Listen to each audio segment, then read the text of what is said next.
wabarakatuh. Waalaikumsalam. Salam sejahtera bagi kita semua. Selamat pagi. Yang saya hormati Pak Yusuf Kalla, Wakil Presiden Republik Indonesia periode 2004-2009. Terima kasih Pak Yusuf sudah hadir. Saya tahu beliau ini semalam pasti sampai jauh malam karena beliau semalam melakukan resepsi pernikahan untuk putri beliau. Terima kasih.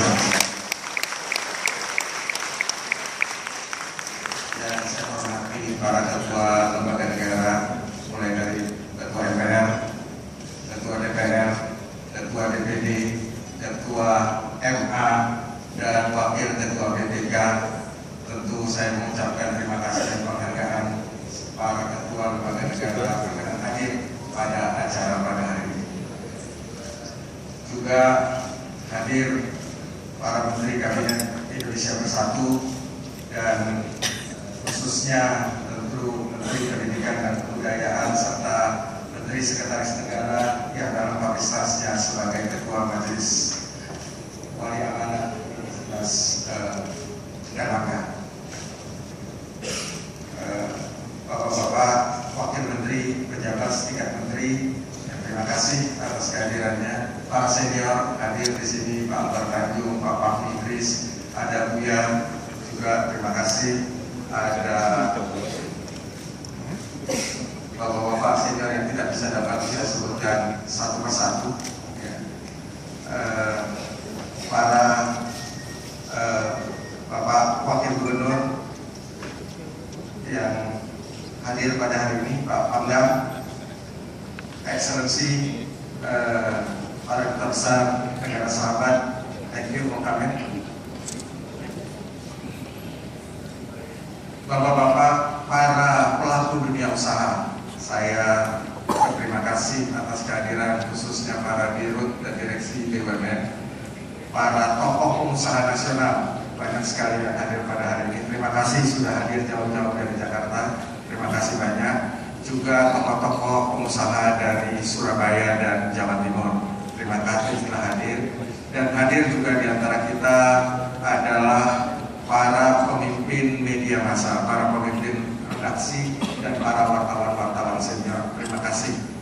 Juga ada Pak Hendro Priyono, terima kasih Pak Hendro sudah hadir. Ada calon gubernur juga, Pak Bobita yang sudah hadir. Dan sekarang saya ingin menyampaikan kepada khusus yang berada di belakang saya, yaitu para anggota Majelis Wali Amanat Universitas Erlangga, rektor dan wakil rektor Universitas Erlangga, para rektor dari universitas lain yang berkesempatan hadir pada hari ini. Terima kasih sudah jauh-jauh hadir dari daerah masing-masing. Terima kasih. Ketua dan para anggota Senat Akademik Universitas Erlangga, Ketua dan para anggota Dewan Guru Besar Universitas Erlangga, para guru besar tamu dari berbagai universitas di Indonesia, para dekan dan wakil dekan se-Universitas Erlangga, para staf pengajar, karyawan, dan seluruh mahasiswa Universitas Erlangga, para undangan dan hadirin yang saya muliakan. Pertama-tama marilah kita panjatkan puji syukur kehadirat Allah Subhanahu wa Ta'ala karena atas berkat rahmat dan karunia-Nya kita semua dapat berkumpul di ruang Garuda Mukti Universitas Erlangga pada hari ini untuk mengikuti acara penganugerahan gelar Dr. Honoris Causa bidang ilmu ekonomi dari Universitas Erlangga kepada saya. Karena itu di kesempatan pertama ini izinkan saya mengaturkan rasa terima kasih yang dalam dan tulus kepada seluruh hadirin yang telah meluangkan waktu menghadiri upacara ini. Sebagaimana yang telah menjadi kelaziman, penerima gelar honoris causa diminta menyampaikan pemikirannya yang menjadi causa prima dari penganugerahan gelar terhormat ini. Karena itu izinkan saya pada saat ini menyampaikan beberapa pokok pemikiran saya yang saya beri judul Menuju Indonesia Maju, Berkeadilan dan Sejahtera untuk Semua. Bapak Ibu yang kami hormati, saya membagi dua kelompok. Yang pertama saya akan sampaikan secara langsung agar bisa lebih singkat dan ringkas. Yang kedua, hal yang paling penting yang merupakan intisarinya akan saya bacakan. Bapak Ibu yang saya hormati, kalau kita bicara tentang Indonesia yang maju, tentu kita berharap Indonesia yang maju adalah Indonesia yang maju, tetapi majunya bersama. Kita berharap tidak maju, ada yang maju, ada yang tidak maju, dan kita berharap juga Indonesia yang sejahtera, sejahtera bersama-sama. Jadi Indonesia yang maju, majunya bersama-sama, sejahteranya bersama-sama. Nah, Bapak Ibu sekalian, kalau kita menginginkan Indonesia yang maju, maju bersama dan sejahtera bersama, tentu kita harus berpikir tentang landasan filosofis daripada kemajuan Indonesia dan kesejahteraan bersama tersebut. Bapak Ibu sekalian, kalau kita melihat dari pembukaan Undang-Undang Dasar 45 dan sila ke-5 dari Pancasila, keadilan sosial bagi seluruh rakyat Indonesia. Keadilan sering diartikan adalah masalah hukum, tapi sebenarnya keadilan sosial menurut keyakinan saya adalah masalah ekonomi. Jadi yang diharapkan dari sila kelima itu adalah adilnya secara ekonomi, meratanya kesejahteraan seluruh rakyat Indonesia. Itulah amanat yang diberikan oleh para pendiri bangsa kita, dan itu pula lah yang menjadi landasan filosofis daripada keberadaan kita menjalankan ekonomi ini. Bapak Ibu sekalian, kalau kita coba melihat negara-negara lain, ada beberapa negara yang telah melakukan yang dalam artian ekonomi kesejahteraan. Kita lihat beberapa contoh negara yang ada. Saya mengambil contoh hanya beberapa negara. Contoh pertama adalah Swedia. Negara Swedia berpenduduk kurang lebih hanya 9,5 juta orang. Tapi penduduk domestik brutonya besar sekali, sehingga mencapai income per kapitanya 57.000 US dollar per kapita atau 57.000 US dollar per orang. Dan ini terjadi hanya dalam kurun waktu yang sangat pendek, itu bisa meningkatkan income per kapitanya dengan sangat signifikan. Apa yang mereka lakukan? Mereka melakukan transformasi dari sumber daya alam menuju sumber daya dengan manusia dengan teknologi yang baik. Akibatnya kesejahteraan bisa muncul di dalam negara tersebut. Dan negara tersebut kita tahu banyak merek-merek terkenal seperti Volvo, Ericsson, IKEA, H&M, dan lain sebagainya berasal dari negara seperti itu. Negara kedua yang kita lihat adalah Taiwan. Taiwan saat ini penduduknya 23 juta, income per kapitanya di atas 20.000 dolar. Ini pun bisa menjadi negara maju karena proses transformasi ekonominya yang mengedepankan sumber daya manusia sebagai core-nya. Yang ketiga, Bapak Ibu, Korea Selatan. Kita tahu Korea Selatan juga maju luar biasa, income per kapitanya sekarang sudah 24.000, namun penduduknya memang cuma 50 juta. Negara ini berhasil melakukan sebuah proses transformasi ekonomi dari ekonomi yang tadinya berbasis pertanian menjadi ekonomi berbasis industri baja, industri petrokimikal, dan sekarang menjadi industri dengan added value yang tinggi, dan berakhir sekarang ke industri masa depan dengan ICT sebagai core base-nya. Namun kalau kita lihat negara yang berikutnya, Bapak Ibu sekalian, ada negara yang tetangga kita, Malaysia. Malaysia dulu belajar dari kita. Lalu setelah itu mereka bisa lebih maju dari kita, ya. Namun sekarang terlihat adanya hambatan di negara Malaysia. Mereka hampir saja masuk dalam jebakan yang disebut sebagai middle income trap. Kenapa mereka masuk? Karena terjadinya yang disebut perbedaan perlakuan, ya. Perbedaan perlakuan antara kelompok yang namanya Bumi Putra dan yang tidak Bumi Putra. Perbedaan perlakuan ini menyebabkan terjadinya sebuah proses tidak kompetitifnya ekonomi yang mengakibatkan akhirnya mereka begitu masuk ke dalam middle income, mereka sekarang sulit sekali untuk bisa masuk kepada high income country. Bapak Ibu sekalian, kalau kita coba melihat kembali tentang Indonesia, tentu ingin melihat dari sejarahnya. Kita lihat dari sejarah mulai dari kemerdekaan kita yang dimulai dari Bung Karno dan Bung Hatta. Pada masa pemerintahan Bung Karno, kita tahu persis bahwa ekonomi belum menjadi panglima, politik masih menjadi panglima. Karena pada saat itu keinginan yang penting adalah bagaimana Indonesia bisa tetap menjadi sebuah negara kesatuan. Itu adalah sesuatu yang luar biasa pencapaian dihasilkan oleh Bung Karno. Ya, namun memang ekonomi pada saat itu belum menjadi prioritas karena pada saat itu kita masih mengandalkan konversi kolonialisme aset-aset Belanda menjadi aset-aset nasional. Dilanjutkan dengan kepemimpinan Pak Harto, kita terkenal dengan trilogi pembangunan, stabilitas, politik, pertumbuhan, dan pemerataan. Pada zaman Pak Harto, ekonomi kita tumbuh luar biasa.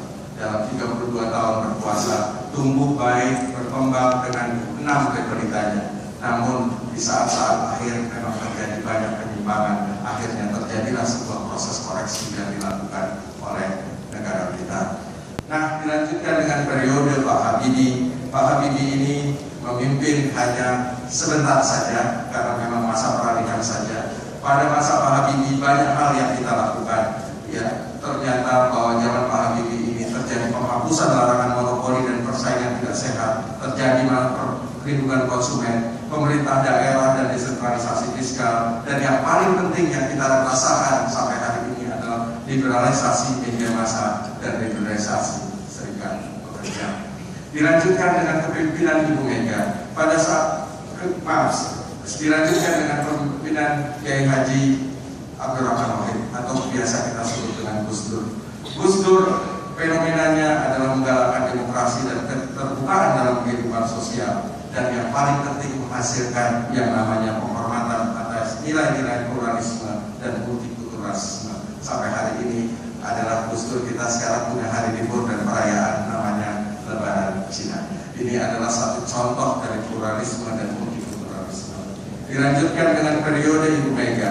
Pada saat Ibu Mega, ekonomi mulai tumbuh setelah masa krisis. Di sana dilakukan penyehatan kondisi keuangan negara melalui privatisasi BUMN, mengembangkan ekonomi kerakyatan, perekonomian relatif membaik, dan nilai tukar cenderung menguat.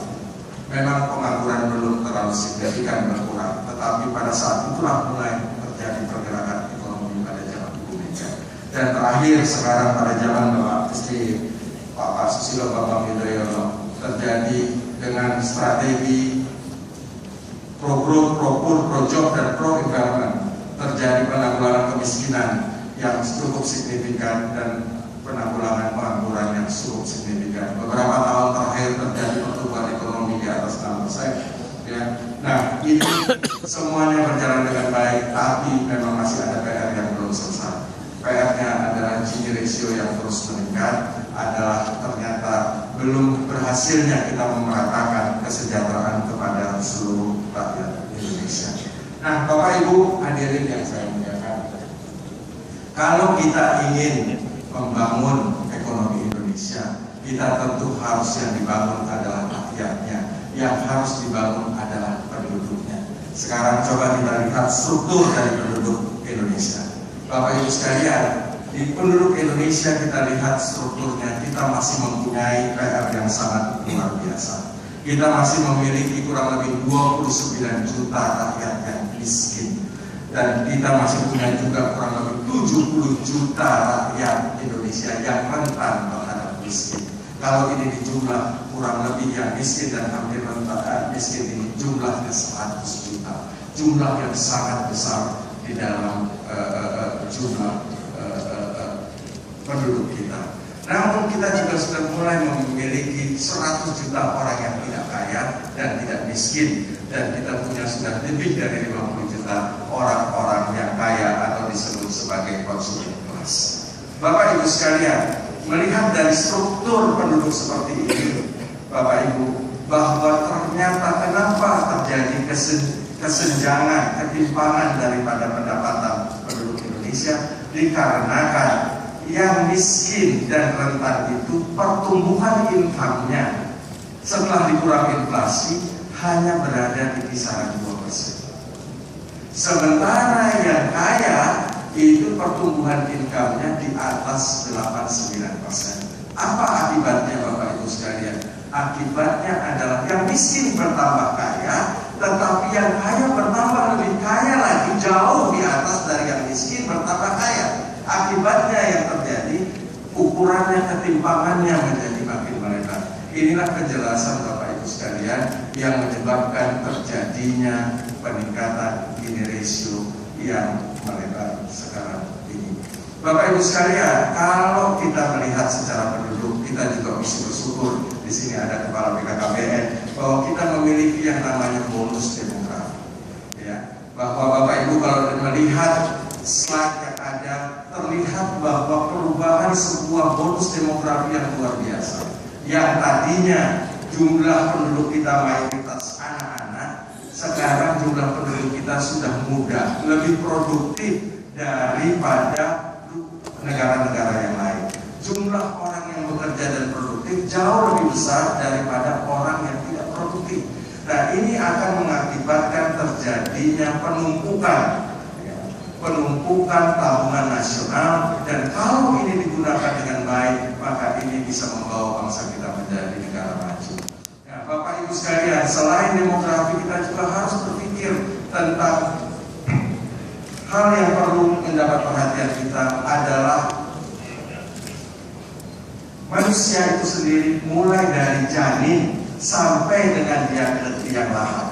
Jadi tidak bisa kita hanya memperhatikan manusia itu hanya yang produktif saja atau yang menghasilkan saja, tetapi harus kita perhatikan manusia dari mulai dia janin sampai ke liang lahat. Begitu juga kita masih harus memperhatikan masalah yang lain dari sudut kemanusiaan ini, misalnya masalah penyebaran demografinya, masalah hambatan-hambatan yang lain yang banyak sekali kita miliki di Indonesia. Bapak Ibu sekalian, kalau kita melihat manusia, maka sekarang kita melihat tadi dari individunya, kita sekarang melihat coba daripada ekonomi yang lain di luar dari konsumsi rumah tangga. Tentu kita ketahui Bapak Ibu sekalian bahwa transformasi Indonesia menjadi negara maju. Pertanyaan yang berikutnya adalah dari mana atau siapa yang menciptakan kesejahteraan dan kemajuan ekonomi tersebut. Dalam jargon ilmu ekonomi, pertanyaan tersebut biasanya berbunyi, siapa yang menciptakan nilai tambah di perekonomian? Kita semua telah mengetahui bahwa nilai tambah diciptakan oleh 4 kelompok pelaku ekonomi, yaitu rumah tangga, produsen atau dunia usaha, pemerintah, dan luar negeri. Dari keempat kelompok tersebut, siapakah yang harus berperan dalam menciptakan Indonesia yang sejahtera? Kemampuan belanja pemerintah yang relatif terbatas. Sebagai gambaran, pada tahun 2012, belanja pemerintah hanya memberi kontribusi sebesar 9% saja terhadap PDB. Saya tidak mengatakan bahwa peran pemerintah menjadi tidak penting untuk menciptakan kesejahteraan di masa mendatang. Akan tetapi, fokus program pembangunan pemerintah tidak hanya dalam hal pengelolaan pemerintahan, tetapi juga menjadi agen penciptaan kondisi iklim investasi dan berbisnis yang baik, yang memberi peluang kepada dunia usaha untuk bertumbuh secara maksimal. Bapak Ibu sekalian, kita mengenal ada usaha yang besar, ada usaha yang menengah, ada usaha yang kecil. Ya, Bapak Ibu sekalian, saya mesti menyampaikan bahwa saat ini 99% dari unit usaha di Indonesia tergolong UMKM yang menyerap 97% tenaga kerja dan memberi kontribusi sebesar 57,6% terhadap PDB. Bapak Ibu sekalian, usaha besar tidak perlu diberikan sesuatu karena dia sudah akan menjadi besar sendiri. Tetapi usaha menengah dan kecil perlu diberikan sesuatu. Disinilah peran pemerintah untuk memberikan sesuatu tersebut agar usaha menengah dan kecil bisa berkembang untuk menjadi usaha besar.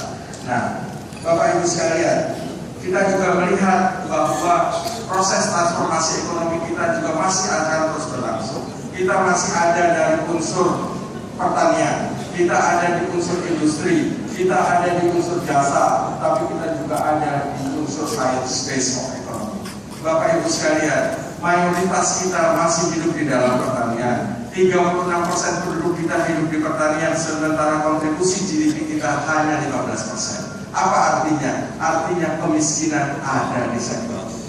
Bapak Ibu sekalian, sektor industri 13% menyerap tenaga kerja, tapi PDB-nya kontribusi 24%. Artinya, kalau kita bisa memovement antara pertanian ke industri, maka orang tersebut, rakyat kita akan memiliki 4 kali nilai tambah, dari setengah menjadi 2. Maka yang akan terjadi adalah peningkatan daripada kesejahteraan rakyat Indonesia. Apalagi kalau kita bisa memovement dari industri ke sektor jasa, maka added values-nya akan menjadi jauh lebih besar lagi. Bapak Ibu sekalian, secara khusus saya ingin menyampaikan beberapa masalah pertanian yang menjadi hal prioritas. Kebetulan ada Pak Menteri Pertanian di sini sebagai PR, bahwa kita masih harus memerlukan banyak hal yang harus kita perbaiki. Masalah pertama di sektor pertanian kita adalah ketimpangan penguasaan lahan pertanian yang semakin tinggi. Hal ini ditunjukkan oleh Gini Ratio Kepemilikan Lahan Pertanian. Pada tahun 1973, Gini Ratio Kepemilikan Lahan Pertanian tercatat hanya 0,548. Namun angka tersebut kemudian meningkat tajam menjadi 0,717 pada tahun 2003. Masalah kedua berkaitan dengan marginalisasi yang dijadikan